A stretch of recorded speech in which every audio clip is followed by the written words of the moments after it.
It's another edition of Time About the Movies, and we're jumping into February 1996, February 2nd to be specific.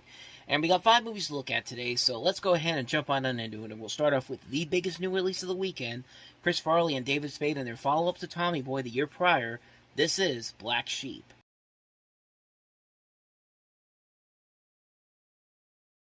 This movie has a very interesting history behind it.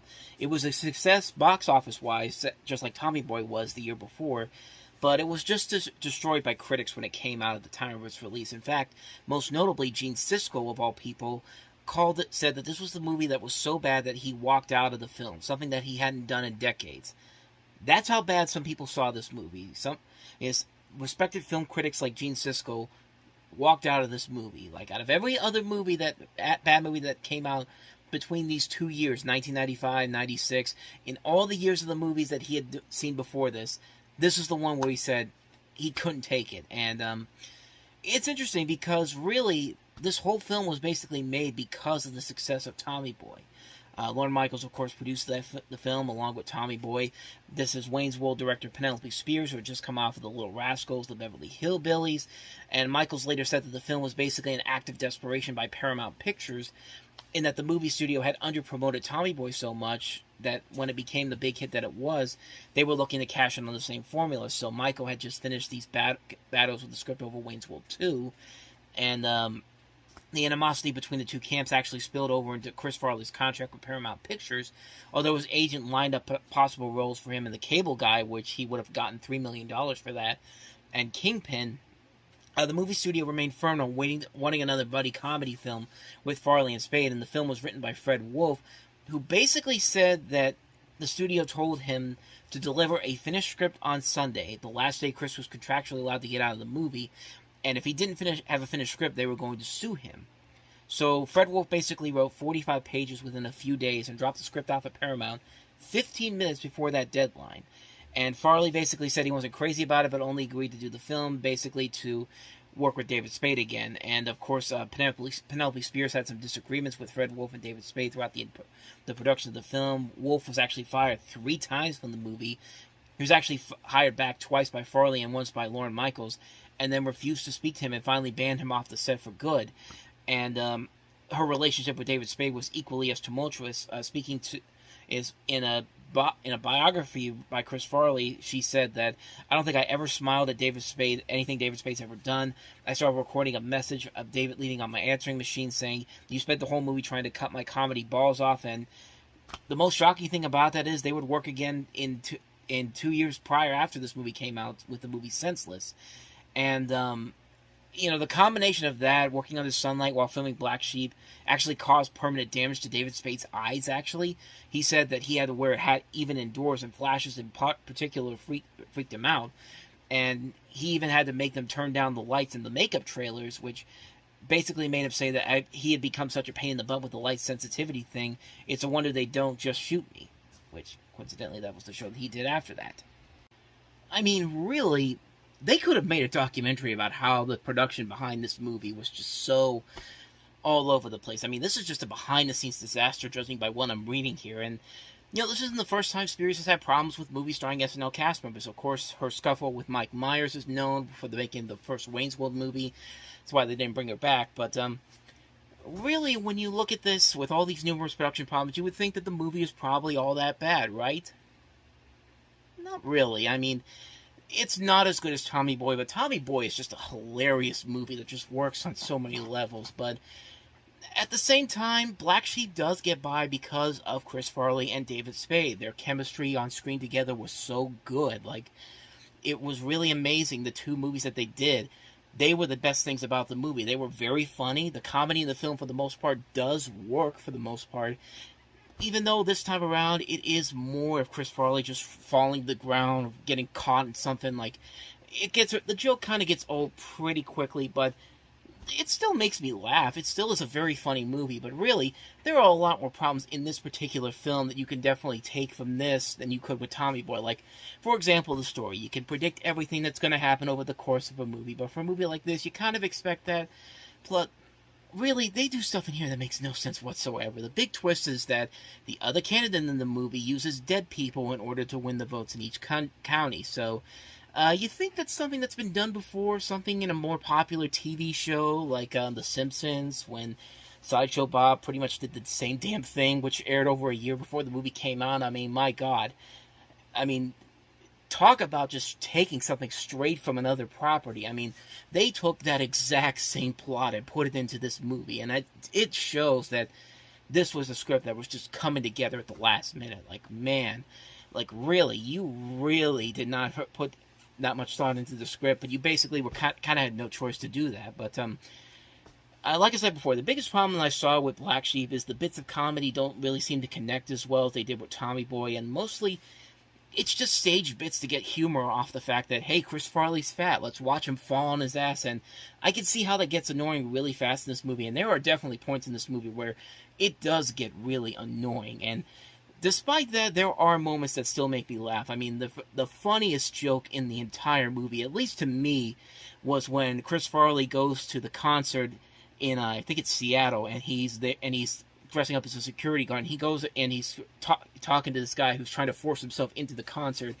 and the guy's just talking smack about Chris Farley right in front of him, and Farley just goes off on this huge rant going like, young fella, if you don't start moving, if you don't move, hold on, I actually gotta find this. I want to get this right, because I had to actually go find the quote again, because I couldn't remember it right off the top of my head. But he basically just screams on this rant going, young man, I'm going to twist you off your head and spike it onto the floors of a nightmare you can't even imagine. I will dance with you inside the six-sided ring of fire unless you move from this area far and fast, now with his ears with steam coming out of it. I mean, that's still a brilliantly hilarious scene, and it works because it's Chris Farley that does it. I think anybody else in that role couldn't have made that line work, but there are a lot of really funny moments in here. There are a lot of good moments of physical comedy as well. But yeah, the times when the comedy is just like, hey, let's watch Chris Farley fall on his ass because he's fat. It's just like, it happens so many times in this movie, and it does get annoying, and you can definitely see why it would get annoying. But, you know, like I said before, Black Sheep may not be one of the stronger comedies released in the 90s, but really, look at this movie and look at some of the comedies that we got after that, like after the fact. 20 years later, we got movies like Vacation or Dirty Grandpa, or these really terrible comedies that try to be the same thing, these raunchy comedies, not very funny comedies. And you know what, I'd rather take this movie over anything that came out later, 20 years later. Easily, no question about it. Is it a great movie? No, not really, but it does have those elements that still makes it work. It's still a funny comedy if you go into it with the right mindset. Just don't expect a classic on any means necessary, but like I said, it's better than some of the later comedies we got almost 20 years later that tried to be similar to this but failed miserably. It's not one of the worst comedies ever, but I definitely can see why many people would consider it not as great of a film as you would expect. But So, yeah, that's Black Sheep for you. So let's move on to the next movie, and that is Demi Moore and Alec Baldwin in the drama The Juror.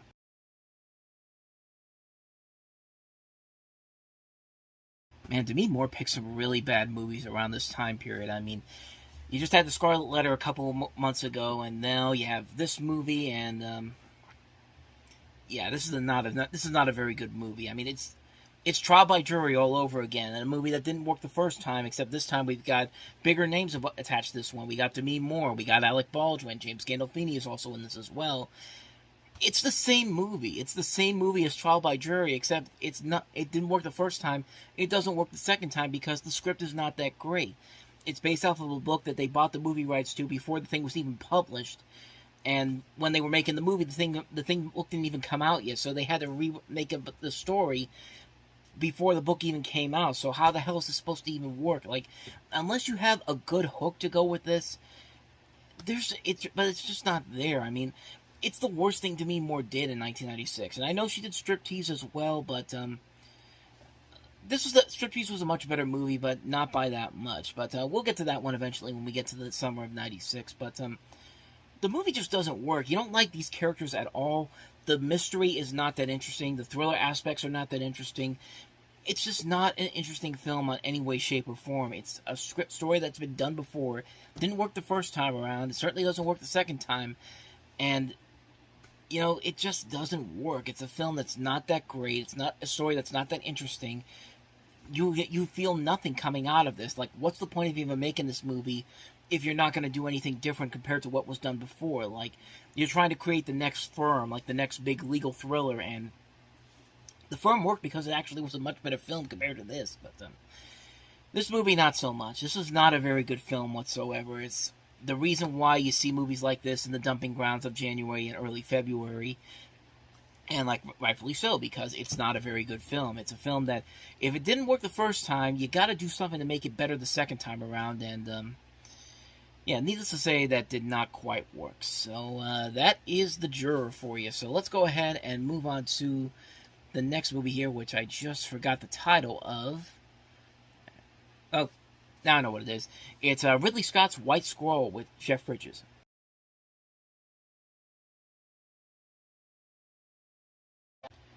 Yeah, you almost forget that this movie was actually done by Ridley Scott. It was a movie that came out during that time period when he was not the big draw that he used to be. He had a couple of flops. 1492, Conquest of Paradise was not a big hit. And this is the first movie he had done since then. He's got a good cast to him here. Jeff Bridges, Scott Wolf, who was coming on Party of Five, Jeremy Sisto, who was in Clueless, Ryan Felipe in one of his early film roles, Caroline Goodall, Balthazar Getty. There's a really good cast here. There is an intriguing idea here overall, but it's not really that great of a film overall. It does try a little bit too hard to be sort of an Oscar baitish type of film, but everybody's at least trying in this movie. There is at least some effort going into this in terms of the direction. The performances led by Jeff Bridges really carries the film overall. I think it's one of the stronger elements of the movie because, I mean, honestly, Jeff Bridges is that great of an actor. He can make stuff like this work as well as it can. Maybe the biggest problem with the movie is that it doesn't really feel like it ever goes anywhere. Like, you kind of know where it's going to go. There's not really a huge set of surprises or twists that go on in this.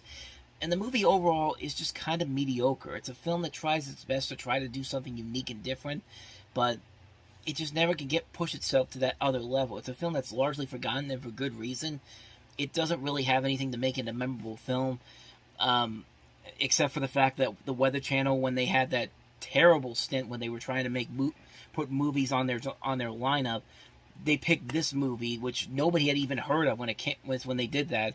There was another movie Win, that we already looked at, and then Volcano. Like, I know I'm going off on a tangent here, but the Weather Channel, when they did that movie thing that they had, that movie block, they picked some of the worst movies to put on that lineup because none of them really had much to do with the weather overall. Like, I know White Squall technically has some elements to the weather of it, but, when you think of weather movies, you think of something like The Perfect Storm. You think of something like Twister. You think of something like, I guess maybe Earthquake might be considered one, even though it's not really weather-related. That's something that's happening on the ground, but, still would make a whole lot of sense than some of the movies that they were putting on there. And that's just, I know I'm going off on a tangent here, but that's what I brought that up because White Squall was one of those movies, and that's actually how I saw this movie the first time, back when they did that in 2010.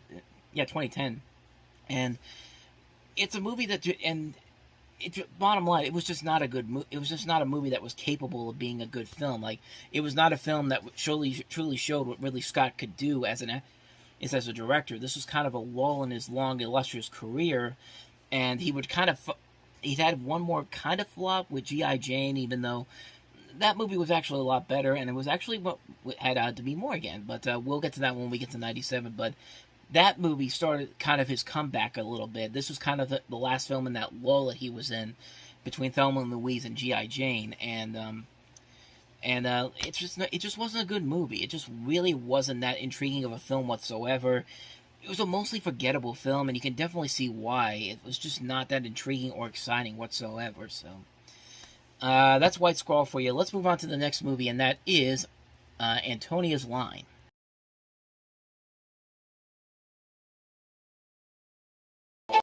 So the film is most notably the Oscar winner for Best Foreign Language Film in 1996. It's described as a feminist fairy tale telling the story of the independent Antonia, who, after returning to the anonymous Dutch village of her birth, establishes and nurtures a close-knit matriarchal community. And the film covers a breed of topics like ranging from death and religion to sex, intimacy, lesbianism, friendship, and love. And that's really all I know about this movie. I haven't really seen it, so I can't really say too much about it. But a little bit I see there, it does look like it could be decent, but it's not something I want to rush out to see. Honestly, it just really nothing about it makes me say that I need to see this right away. Maybe down the line I might check it out, but it's just something that's not really intriguing me at this moment. So other than that, won the best foreign language film at the Oscars that year. So quick one there. That's Antonio's line. Let's move on to the last movie, probably the most notable movie that came out that weekend, and that is the U.S. release of the anime film Ghost in the Shell.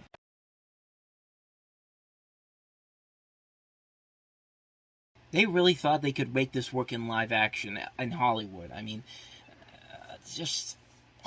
I mean, you know, this is a movie that I saw after I saw the live action remake, the Scarlett Johansson one, and it just made me realize how much I hated that movie, how much that was one of the worst movies of that year, and how much this original movie was just so damn good. I mean, much like going in to watch Avatar: The Last Airbender for the first time after you see The Last Airbender, you just gotta say fuck you to the live-action remake. It's just like, how dare you ruin an animated masterpiece like this movie? This is a movie that's on the levels of Akira in terms of not just being a great anime movie, but one of the greatest film achievements overall. I mean, from a technical and visual standpoint, this is about as great and excellent as you can get and you could possibly ask for a movie like this. From a story standpoint, it's a well-written story, smartly written. It manages to keep the tension and excitement going, especially in the second half.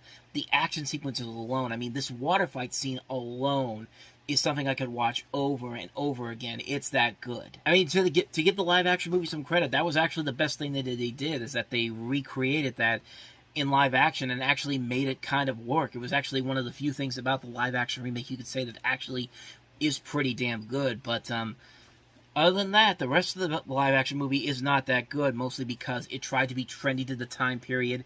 It takes a controversy surrounding the film, it gives the audience the biggest middle finger you can give it, and the movie of this is legitimate. It's authentic. It doesn't talk down to you like you're the dumbass. It treats you like an adult. It treats the story that can appeal to universal audiences and not just kids, because it's a cartoon. It's one of the reasons why we always say animation is for everyone. It's not something that you put on to keep your kids quiet, like some people will tell you. This is one of those movies that shows what animation really is. It's simply a masterpiece. And to see the atrocity that was the live-action remake, and then finally watch the original film, I hated that live-action remake even more after I saw this movie for the first time. They took a brilliantly made, well-executed, well-written, action-packed feature film and just ruined it by making it live-action, dumbing it down. It's got nice visuals, yes, but you know what? As I always say, visuals don't make the fucking movie. I mean, bottom line, avoid that piece of shit remake and just go watch the original, tried and true Ghost in the Shell remake. And that should have been and really, just stop trying to make live action movies based off of animes. Unless you do what I talked about in my Creed 3 review and have Michael B. Jordan do Akira. I mean, that's the only way I probably would accept it. But even then, I wouldn't even at that point, I would say, don't do that. Just stop trying to ruin these movies, because these movies just work better as animated films. Watch Akira, watch Ghost in the Shell, watch the originals, not the live-action Ghost in the Shell. They haven't made live-action Akira just yet, but even though they keep trying to. But bottom line, my whole point is, the animated Ghost in the Shell movie is amazing. Avoid the live-action one like the plague. So with that said, that wraps up this edition of Time About the Movies. When we meet next time, we'll have 5 more movies to look at, including John Travolta and Christian Slater in Broken Arrow, directed by John Woo. We also have Beautiful Girls. We have A Midwinter's Tale, the documentary Heidi Fleiss, Hollywood's Madam, and also Shopping. So we'll look at those 5 movies next time. But until then, thank you very much for watching. And if you want to see more videos like this, please hit the playlist on the next page. Check out the previous episode. And I'll see you guys tomorrow for another episode. So thank you for watching. I'll see you guys next time. And until then, as always, take care.